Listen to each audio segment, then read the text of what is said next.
Right now he's planning a slum fire that'll kill thousands. Right, terrible. Oh my, get out of the way, please. It's burning. It's like a holocaust to the boss when I toss. Too much knowledge kicked in, you're lost in a shuffle of beat. Jinx the fiddler, and I control your mind like Hitler. You're bound to authority. But see now, sucker with a style just born. You know, I've been asked that a couple times, and I don't want to pinpoint one. Throughout making this film, I had so many amazing experiences. And, you know, I've been to China a bunch, I've been to Barcelona a bunch, but I've never been to those locations with these unique group of individuals, let alone with, you know, all this crazy camera gear. I think just the experience on the whole of grabbing all this gear, grabbing all these new people in skateboarding that I've never even really hung out with per se. I mean, all the guys in this film I've never even really hung out with.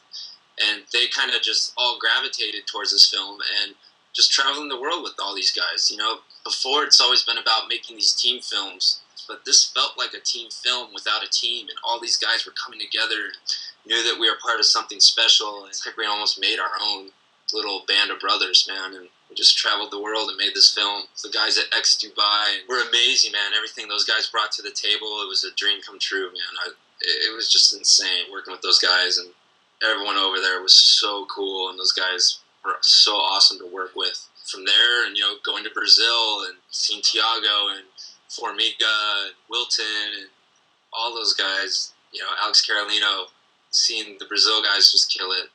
I don't know, traveling the whole U.S. for 7 weeks in the RV and meeting up with guys like Papalardo and Darren Harper and going to Brandon's hometown and Clint Walker and spending time with his parents. I don't know, it's just a cool, rad experience, man.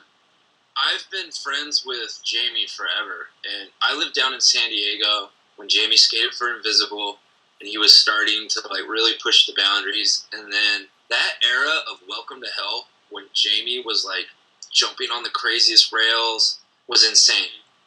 Jamie's the best. We all know how amazing Jamie is, and his work ethic and what he's done for skateboarding. And, you know, he's pushed big, gnarly, scary skateboarding just to other levels. You know, I think Pat Duffy opened that door for sure, and some of these other guys kind of carried on where Duffy started. And Jamie for sure is one of those guys. I have the utmost respect for Jamie.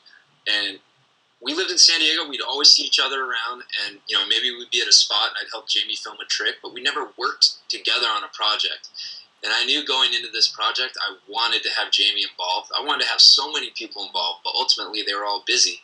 And Jamie was busy, and I was like, just give me a week. Give me a week. That's all I want, and I'll get you in the movie. Jamie actually, you know, he was just super busy, but he was like, I'll shift my schedule around. I want to be in it, and I'm so grateful to him, man.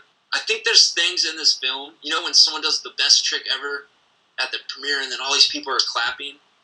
There's things in this movie that like transcend those tricks. You know, at the end of Jamie's segment, he talks about how he'll be 40 years old next week, and he's still happy he can still grind rails. I remember the whole theater went nuts when he said that.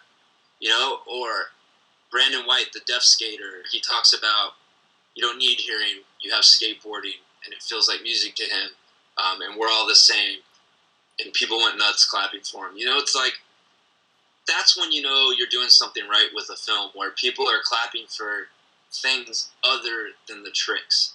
That's what I love about the film, man, is it has a lot more elements in it that we all know as skateboarders and what it means to us. We all know how amazing Jamie is, but he also has some really cool things that he talks about. You know, when we go back to his high school and he talks about how lame it was being a kid back in the 90s, I can relate to that. I think a lot of us can, from the older generation. You know, he talks about skateboarding wasn't cool. You sure as hell weren't getting any girls. That's for damn sure. It was so different back then. I don't know, I think there's things in this film that some of the guys talk about that people can relate to. You know, Tiago and these guys in Brazil talking about how hard of a struggle it is. I think all of Brazil can relate to Tiago and these guys. And I don't know, I'm super grateful that we made a film that people can relate to, man. I remember hearing about P-Rod before I even seen him. I remember he wrote for DNA, and there was like, oh, the comedian's Paul Rodriguez, his son, P-Rod Jr. is like super amazing in skating, skate prodigy. You know, they compared him to Guy Mariano, and I remember finally skating with him at the triple set in Sacramento. It was the day Keenan Milton did the switch flip. The City Star guys pulled up in an RV, and out popped this little kid. He had on like a jersey. His hair was all rode up. And I was like, oh, that's that little P-Rock kid. Like, what's up, man? And like, started talking to him. And I remember he kick flipped the triple set like perfect. And I was like, whoa, this kid's something, man. And I mean, we've all seen Paul's career grow and blossom over the years. And he is... Paul, you know how everyone says, like, Paul Rodriguez is like this child prodigy of skateboarding. Paul will argue that until he turns blue. He will say, I'm not a prodigy.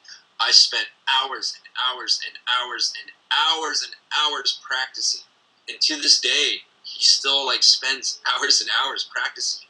Just knows exactly what he wants, man. And I needed someone to be the main person to tell the story of the film. I needed someone to help guide us through that. Paul has that charisma to tell that story. Paul is this huge, huge person within skateboarding. And so I basically started thinking about the film, and I started putting all these things up on my wall, and photos and diagrams and storyboards, and started actually working Paul into the film before I even talked to him. So then I ended up hitting him up, and he came by my house. I had all the stuff up on the wall, and he just comes in wide-eyed, seeing photos of himself on this wall, and he's just like, what is all this stuff? And I pitched him the whole film, and he sat back, and he was like, I'm so overdoing video parts. I've done X amount of video parts. I'm ready to do something bigger and different, and this is the perfect project for it. Basically agreed to do the film, and we had no funding at that point. I was with Brain Farm. We had the idea. We had the resources of the cameras. And luckily, Paul had a great relationship with Mountain Dew. Mountain Dew was just really digging into their film division with Green Label Films. And this was the perfect platform for Mountain Dew Green Label Films to come on and back a project. We got a budget. We went out and made this film, man. And I'm so grateful to Mountain Dew Green Label Films. They've been so mellow with my vision. They've really supported me. And I can't thank them enough, man. Without Mountain Dew Green Label Films, I wouldn't be talking to you right now. And there would be no We Are Blood. So thank you, Mountain Dew Green Label Films. Honestly, I'm 41 years old. I'm a father. I have a wife, a kid, like a normal life. I want to keep doing these.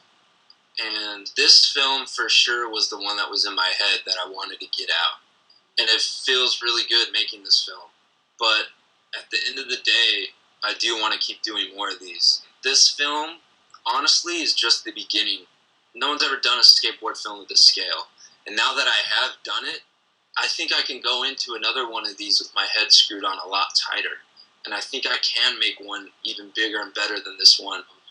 But I need to definitely take a breather right now, and I want to do a bunch of commercial work, but mentally take a breather from these big films for a second. But yeah, man, I want to do another one of these for sure. Bigger and better, and blow this one out of the water. From left to right, how many left to fight? So what that lynch mob like?